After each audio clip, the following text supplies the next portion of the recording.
बलिया में आने के बाद ओम प्रकाश राजभर यानी सुहेलदेव भारतीय समाज पार्टी के नेता ने अपना पत्ता खोल दिया है।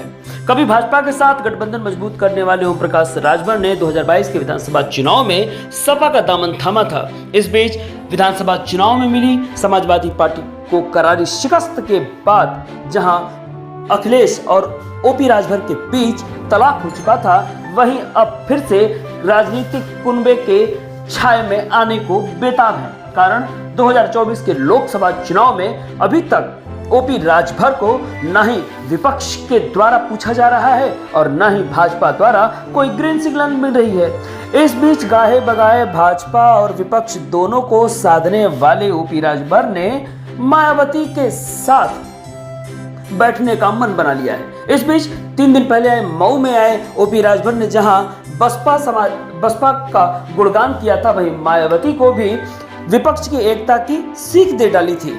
बावजूद इसके कि मायावती अभी तक अपने पत्ते नहीं खोल रही है, वहीं दूसरी तरफ मायावती और सुभाषपा के ऊपर भाजपा की बी टीम होने का विपक्ष लगातार आरोप भी लगा रहा है, क्योंकि 2022 के विधानसभा चुनाव में बहुजन समाज पार्टी न ही कोई कमाल दिखा पाई और न ही भाजपा के खिलाफ उनका दावेदारी रहा। अब ओपी राजभर क्या करेंगे? भारतीय जनता पार्टी इनको पूछ नहीं रही, वहीं विपक्ष के गुट में इनका कुछ बन नहीं पा रहा है, तो अब मायावती को गाहे बगाहे अपने पाले में या उनके पाले में जाने की जुगत बना रहे हैं। इस बीच बलिया में आकर उन्होंने जो कहा, क्या किया इन्होंने? 13 सितंबर 2013 को दूसरा आदेश आता है कि प्रदेश में एक समान शिक्षा उत्तर प्रदेश सरकार लागू करे। क्या किया? है हिम्मत बोलने की, औकात नहीं है इस पे बोलने की। भर राजभर जाति को अनुसूचित जनजाति में शामिल करने के लिए 11 मार्च 2022 को हाई कोर्ट ने आदेश दिया कि 2 महीने के अंदर दिल्ली उत्तर प्रदेश सरकार प्रस्ताव भेजे। एक बार भी उनका नेता सदन में नहीं बोला। 5 बार अगर बोला तो ओम प्रकाश राजभर बोला। क्या बतियाएंगे? ये सब लोडर हैं, ये लोडर ही करते हैं, खाली एमएलसी बनने के चक्कर में घूम रहे, कुछ नहीं है। तो इस बार कहाँ जा रहा है? अब आइए, टाइम आएगा बताएंगे कैसे गठबंधन बनेगा। दल होंगे आपके साथ। देखिए अभी फिलहाल आप नया गठबंधन बनाने की बात कर रहे हैं। अभी फिलहाल बहन मायावती जी से हम लोगों की वार्ता चल रही है और चाहे कोई गठबंधन बन जाए, जब तक 13% वोट वाली पार्टी बहुजन समाज पार्टी उस गठबंधन में शामिल नहीं होगी, तब तक कोई भी गठबंधन पूर्ण गठबंधन नहीं कहा जाएगा।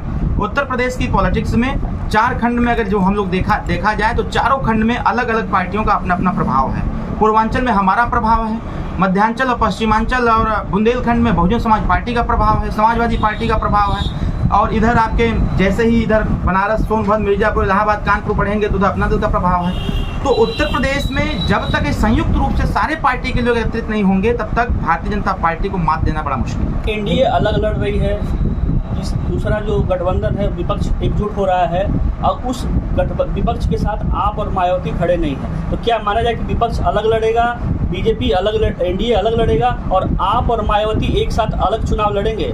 अगर आपका गठबंधन बीजेपी के साथ नहीं होता है तो राजनीति में माहौल कब बन जाए कोई ठीक नहीं है। और सुहेलदेव भारतीय समाज पार्टी पूर्वांचल में अपना दमखम दिखा चुकी है, इसलिए कोई भी दल हो, चाहे विपक्षी एकता हो, चाहे भारतीय जनता पार्टी हो और चाहे बहन मायावती ही क्यों ना हो, ये हमारी ताकत का आकलन अच्छी प्रकार से कर चुके हैं। पत्रकार भाइयों ने भी कर चुका है और जो चुनावी जो समीक्षाएं होती हैं वो भी कर चुके हैं। बिना सुहेलदेव भारतीय समाज पार्टी के पूर्वांचल में किसी भी पार्टी को जीत हासिल करना बड़ा मुश्किल है। तो क्या आप मानते हैं कि गठबंधन में अगर बसपा नहीं आती है तो मजबूती नहीं मिलेगी? विपक्षी एकता में अगर गठबंधन में बसपा नहीं आती है तो फिर विपक्षी एकता का कोई मतलब नहीं है, विपक्षी गठबंधन का कोई मतलब भी नहीं निकलेगा। आपकी पहली पसंद प्रधानमंत्री और मायावती है या फिर मोदी जी को देखते हैं? देखिए हमारी पहली पसंद तो मायावती जी है, क्योंकि उत्तर प्रदेश में जिस प्रकार से मायावती जी ने अपना शासन और प्रशासन चलाने का कार्य किया और गरीब जनता तक वो सुख सुविधाएं पहुंचाने का प्रयास किया था, उसके बाद से कोई ऐसा मुख्यमंत्री नहीं हो पाया जो उस कार्य को कर पाया। जी हैं, हम कांसीराम जी के चेला हैं।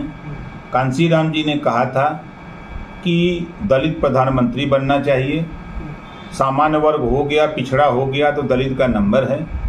और 13 प्रांतों में बहुजन समाज पार्टी का जनाधार भी है और दलितों में बड़ा चेहरा मायावती जी का है, कुशल शासक रही हैं। ये गुण हमारी जो जानकारी में है ये मायावती जी के पास है और कोई दलित चेहरा ऐसा नहीं है जिसमें ये गुण विद्यमान है।